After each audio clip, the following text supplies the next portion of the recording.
What up, and welcome to the Grizzly Guide, the segment where I talk about character origins and classic storylines from our favorite comics. I'm Mean Joe Grizzly, your historian of heroes, observer of multiverses, sage of stories, and more importantly, your friendly neighborhood comic nerd. And since Deadpool and Wolverine is premiering this week, I'm going to talk about the time Deadpool became self-aware that he is a fictional character and decided to kill everyone in his entire universe.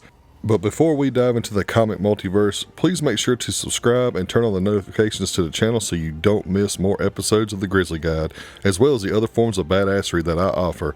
And please make sure to follow me on all social media platforms by clicking the links in the description below.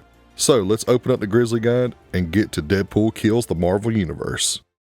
Released in August 2012, Deadpool Kills the Marvel Universe was written by Cullen Bunn and drawn by Delbert Teljic.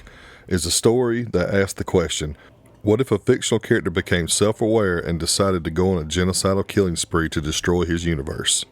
The story begins with us being greeted by Uatu the Watcher, the ageless being that wanders the multiverse and its countless worlds and realities to watch them unfold before him, never to interfere, only to observe and record. He explains that all things must come to an end. Some endings are quiet and peaceful in their transitions to new beginnings, while others are full of violence, pain, and torment.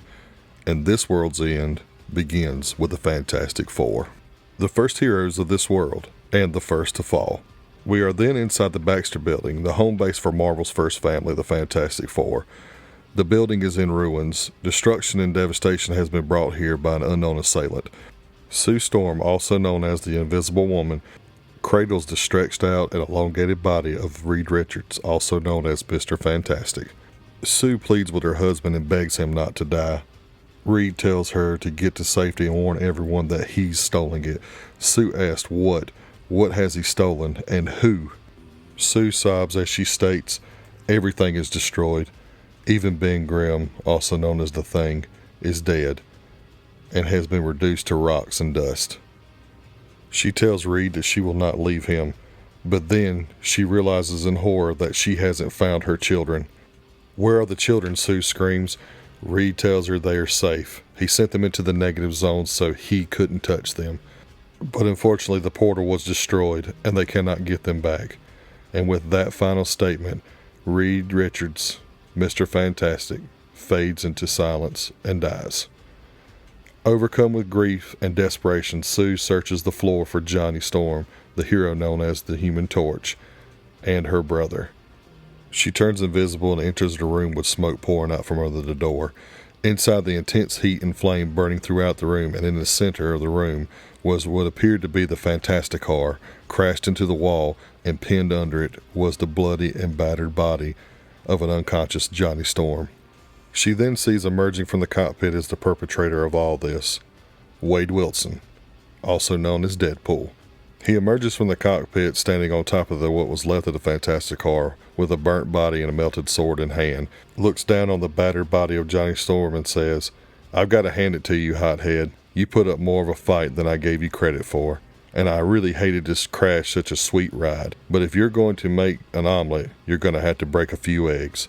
Deadpool then grabs Johnny by his hair, holding his head up, and places the blade of his sword on his throat, and then slits his throat. Johnny Storm, the Human Torch, is dead.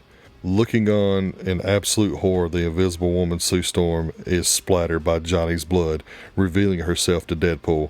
Overjoyed, Deadpool claims that red looks good on her, and that he hopes that she is just as much fun as Johnny was. But before he can get another word out of his mouth, Deadpool begins to scream in agony as Sue Storm opens a force field up inside of Deadpool's head. Sue states she doesn't know why Deadpool attacked her and her family, but it doesn't matter because he will no longer hurt anyone ever again. Lost in grief and anger and believing that her attacker was dead, Sue Storm turned around to walk away but was surprised to see the blade come through her chest. As Deadpool looks her in the face with his newly regenerated head, Deadpool begins to mock her for turning her back on him, especially since she knew he had a healing factor. The Fantastic Four are dead, and we are now once again greeted by the Watcher, who claims that this is not the beginning of the story, that the story truly begins sometime before this, taking place in the infamous Ravencroft Asylum, where we are introduced to Dr. Benjamin Brighton, a psychiatrist that has introduced some radical new treatments, and for his convenience, they have just received the perfect patient. Deadpool. Professor X and the X-Men greet Dr. Brighton and say that Deadpool really needs help that they truly cannot provide. But Dr. Brighton assures Professor X that Deadpool is in good hands as he takes the frantic Deadpool away in a straitjacket. Deadpool is then brought to Dr. Brighton's office where he is cross-examined. It is then revealed that Dr. Brighton is really the villain known as Psycho Man, a being from the microverse that uses human-sized suits to pilot due to his microscopic size and has a device that can enslave and manipulate a person's emotions. He immediately activates his control device that subdues Deadpool, causing him to have uncontrollable seizures. He then reveals his plan to Deadpool. He had abandoned his conquest of the microverse to instead attempt to conquer our world, and to do it he needs an army.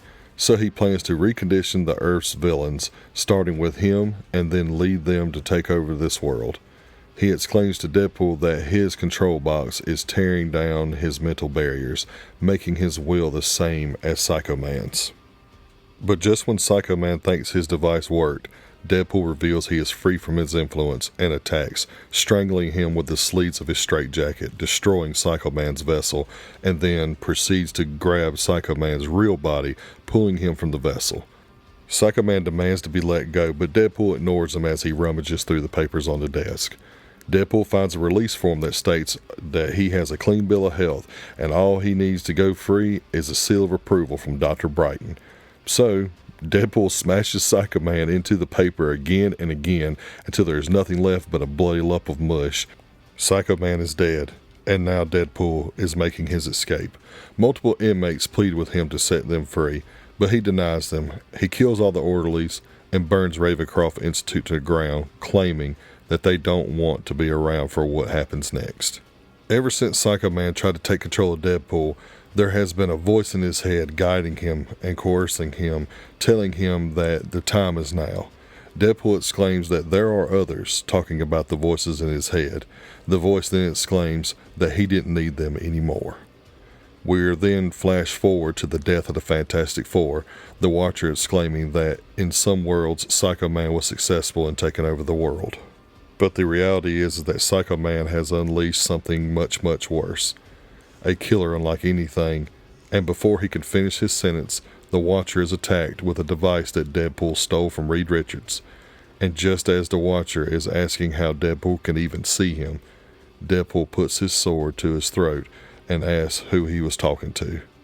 Deadpool then turns his gaze to the audience and tells us that we are going to want to see what happens next as he beheads the Watcher and moves on to his next target. We cut over to a news report by reporter Trish Tilby, an ally of the X-Men and on and off again girlfriend of Beast. And she is reporting on the superhero and supervillain killing spree by Deadpool, stating that no hero or villain is safe from Deadpool's rampage. We see images of Ghost Rider, Doctor Doom, and even Howard the Duck dead at the hands of Deadpool. Trish then confirms that the Fantastic Four, some members of the Avengers, and some members of the X-Men, including Beast, have fallen to Deadpool. Closing the report out with a question: who can stop Deadpool? We then cut to a heated battle between Spider-Man and Deadpool. And as anyone can guess, it's not only a physical battle, but a battle of banter too. As the two exchange blows and words, Spider-Man would gain the upper hand and would send Deadpool hundreds of stories to the asphalt as a massive crowd stands around in horror. Deadpool regenerates and begins the banter again, telling Spider-Man that he is going to gut him. Spider-Man begins moving closer to Deadpool, taunting him on his way, saying that his plans to gut him wasn't working out so well. By the time he got up close, Deadpool responds by saying, "You're right, I'm not going to gut you." And with Spider-Man being so close, Deadpool quickly pulls a pistol and blows Spider-Man's brains out. Peter Parker, Spider-Man, is dead. Deadpool walks away from the scene as the crowd looks upon in horror, pops his jaw back into place, and the voice in his head begins to speak to him once again, telling him that he's being too flashy. To keep it simple, you have no one to impress anymore, and you don't have to play their game anymore. Deadpool responded by saying spectacle was his style, and he has already proven that he isn't playing by their rules anymore, otherwise they wouldn't have let them kill their beloved Spider-Man. It's time for something big. We then cut to the Avengers Mansion, where Captain America, Iron Man, Wolverine, and other members of the Avengers are holding a secret meeting and trying to figure out how to stop Deadpool. Captain America starts the meeting, but Miss Marvel asked if he was kidding because not even half of the roster was there yet. Exclaiming, "Where is everyone?" Luke Cage answers, "Well, Deadpool already killed Black Panther, Tiger, Iron Fist, and probably others they didn't even know about, and that the others are probably in hiding." Cap rebuttals with, "Avengers don't hide, Luke." Spider-Woman says, "Well, they don't die either, but that didn't stop Deadpool from killing them." Cap claims that they will figure it out. But Wolverine and Luke Cage said there's nothing to figure out. We need to kill him, and they should start by finding who his next target is. Then, suddenly, Jarvis enters the room in a panic, claiming that he can't find Dr. Pym, aka Hank Pym, the Ant-Man. And the last time he saw him, he was in his lab looking for missing Pym particles that he believed had been stolen. In that moment, Wolverine smells Deadpool's scent, and before they can even react, the table began to glow, and the missing Pym particles activate. Wolverine exclaims, "His next target is us!" Suddenly, the items grew to normal size and revealed a pile of explosives and ammunition. It detonates, destroying Avengers Mansion and seemingly killing all the Avengers. As the smoke clears, Deadpool is sifting through the rubble and cracking jokes about how he would have to get a broom and a dustpan to assemble the Avengers now. Suddenly, Luke Cage emerges from the rubble and tells Deadpool that he would have to do a lot better than that to harm him and his unbreakable skin. Deadpool responds by saying he figured he would have trouble taking out Luke Cage and Thor, so he shrank down some bombs and put them in Luke's coffee. Before Luke could even react, Deadpool detonated the bombs inside of Luke Cage's body, and he falls over dead. Then Deadpool is confronted by Thor. Deadpool claims that he had the hardest time trying to figure out how he was going to deal with him. Thor ignores him and will throw his hammer at Deadpool, and as Mjolnir hurtles towards Deadpool, he asks Thor, "What's stronger, your hammer or your flesh?" as he gracefully dodges Mjolnir and blasts it with Pym particles. The hammer would return to its master at great speed, and as Deadpool activated the particles, the hammer would grow considerably in size, and with no time to react, Mjolnir would crush Thor. Deadpool walks up to Thor as he's fading into death and gives him a little boop on the nose, and then walks away. The voice asks Deadpool, "Are you satisfied now?" Deadpool answers, "Should I be?" and then goes on a rant of how he had to do it, that they would never understand. They were all puppets for their desires, just like him. The voice claims that he is showing them mercy by ending their lives, and that now that he has killed Earth's mightiest heroes, everything should be a cakewalk from here on out. Or so he thought. It then cuts to the desert, where Deadpool is fighting the Hulk and he's being torn apart. The Hulk screams at the pieces of Deadpool, "You kill Hulk's friends, you kill Hulk's enemies, only Hulk can kill his enemies." Hulk is annoyed with Stabbing Man and wants to be left alone, so he tosses the pieces of Deadpool into the wind and walks to a nearby cave and goes to sleep. Deadpool pulls himself back together, finds the cave, and sees that the Hulk has reverted back to Bruce Banner. Deadpool would approach the sleeping Bruce Banner, draw his swords, and say, "You shouldn't have ripped me apart. You wouldn't like me when I'm ripped apart," and then cuts Banner's head off. Deadpool exits the cave. The voice says, "Spider-Man, the Avengers, and the Hulk. Not a bad tally for a few days' work." Deadpool, in the span of 3 days, has killed the greatest heroes Earth has to offer. We then cut to Queens, New York, to the home of May Parker. Inside the house is a large group of relatives and loved ones from all the victims of Deadpool. They all gathered with all the money and valuables they possess and offered it to a shadowy figure in the room to hunt and kill Deadpool. The figure is revealed to be Tony Masters, the Taskmaster, and he answers with, "Not a problem." Taskmaster begins tracking Deadpool and observes the carnage in his wake, seeing the bodies of hero and villain alike, including Jamie Madrox the Multiple Man, Norman Osborn the Green Goblin, and the teen superhero team Power Pack.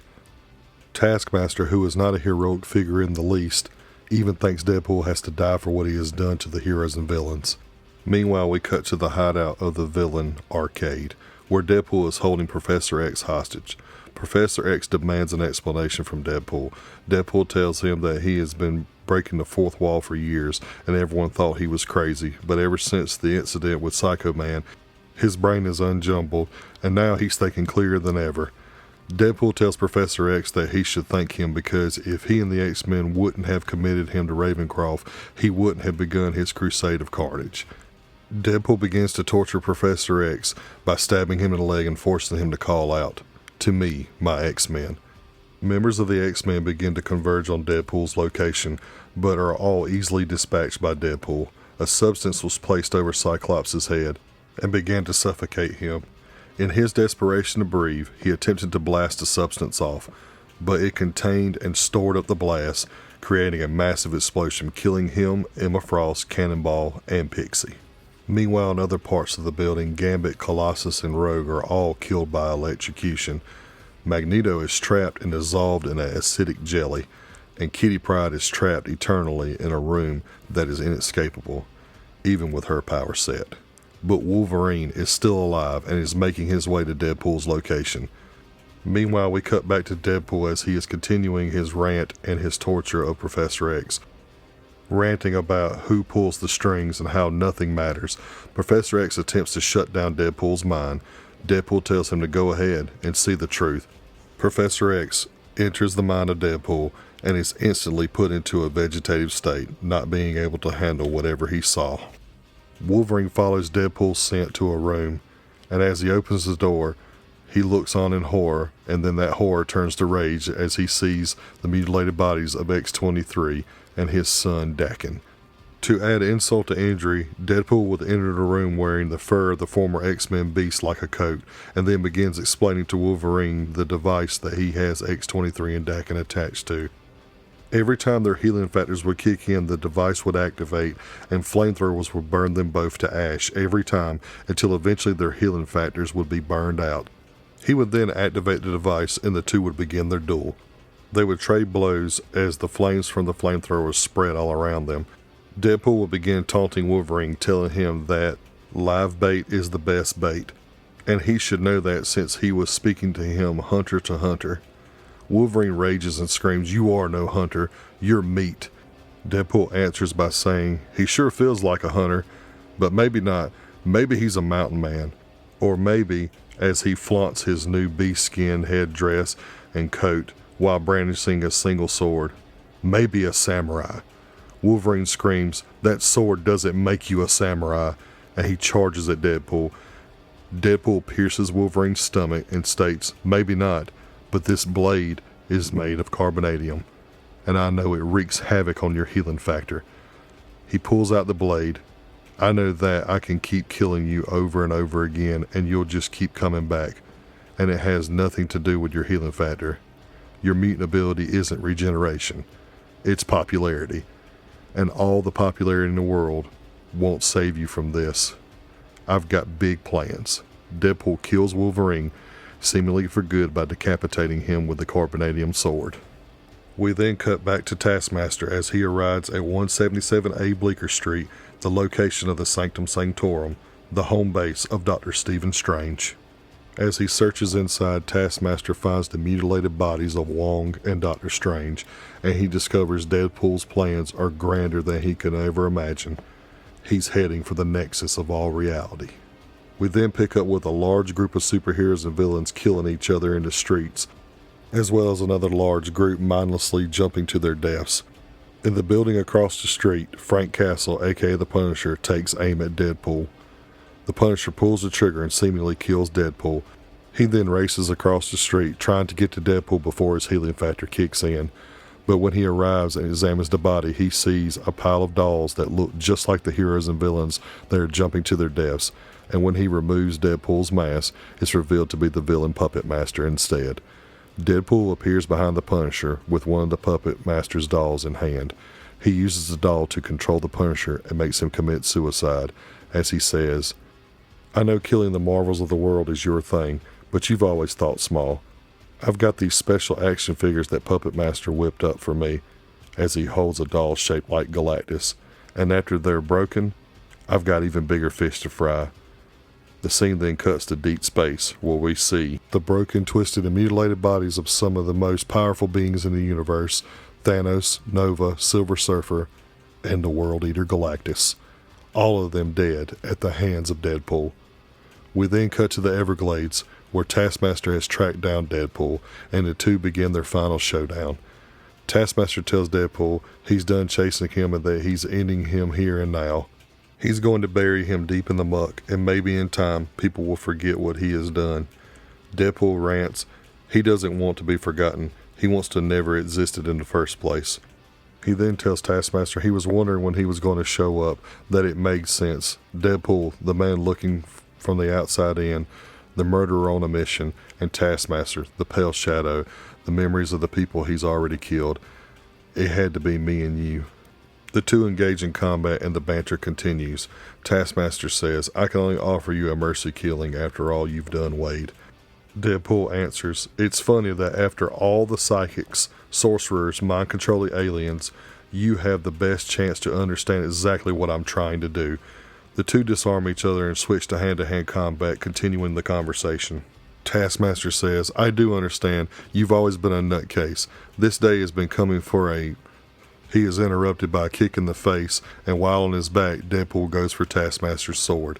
Deadpool says everyone has always thought he was just a homicidal goofball, but he can see through the bullshit, and he sees the world for what it really is. All the senseless deaths, resurrections, only to be killed off again, freak mutations, cosmic rays, chemical disasters, unrequited love, secret wars, secret invasions, the hero's journey always being full of pain. He's stopped mid-sentence when he is hit in the face with Taskmaster's shield. Deadpool readjusts his jaw back into place and says, don't you see it? We are puppets. We are all being controlled by Geppetto for shits and giggles. I can save us from all this endless continuity. Taskmaster answers, do you ever shut up? The duel continues, but Deadpool realizes that Taskmaster's ability of photographic muscle memory is kicking in. As the voice in his head tells him so, Taskmaster tells him to shut up. Deadpool then realizes that the voice was never in his head. It was always his own. Deadpool tells Taskmaster, you always said that once you started imitating someone, you can anticipate their next move. So tell me, what's next? Suddenly, a massive shadowy figure appears behind Taskmaster, and he realizes that he's done for. Deadpool tells him to don't be scared, because whoever knows fear burns at the touch of the Man-Thing. The creature that stands guard at the nexus of realities, the Man-Thing, then grabs Taskmaster by his head and incinerates him alive. Deadpool then greets the Man-Thing and tells him that he's here to end everything, that he will no longer have to guard the nexus of realities. He was here to set him free, and all he has to do is open the door for him. One monster understands another. The Man-Thing sensed what Deadpool was trying to do, so it sacrifices itself to open the doorway to the nexus of realities. With the doorway in front of him, Deadpool enters the doorway. Deadpool drifts through the nexus, seeing the multitudes of different realities around him, and gets discouraged. Damn it, I thought I could just stab reality in the heart or something. The voice says, you would just be hacking away forever, and never find the beginning or the end. Deadpool goes through a portal and ends up in the office building. Well, let's get to it then, he says. He proceeds down the office hallway and hears voices. He eavesdrops in the conversation. All right, Cullen, how does it end? Okay, it will end on the last page. We'll have a close-up shot of Deadpool as he approaches the door of one of Marvel's conference rooms. Then he peers in to see all of us hard at work. The Merc with the Mouth raises his sword ready to strike them down when he notices some otherworldly forces watching him. Deadpool then turns to us, the reader, and says, hey, I see you out there, watching. Don't worry. I'll be done with these jokers in this universe before you know it. I'll find you soon enough. The story comes to an end as Deadpool continues his crusade of carnage to kill the Marvel Universe and beyond. I hope y'all enjoyed this episode of the Grizzly Guide. It may not be exactly what Deadpool and Wolverine will be based on, but I think it will definitely be taking some cues from this. So make sure you subscribe to the channel and turn on the notifications so you don't miss future episodes of the Grizzly Guide and all the forms of badassery that I offer. So until next time, remember, comics are for everyone.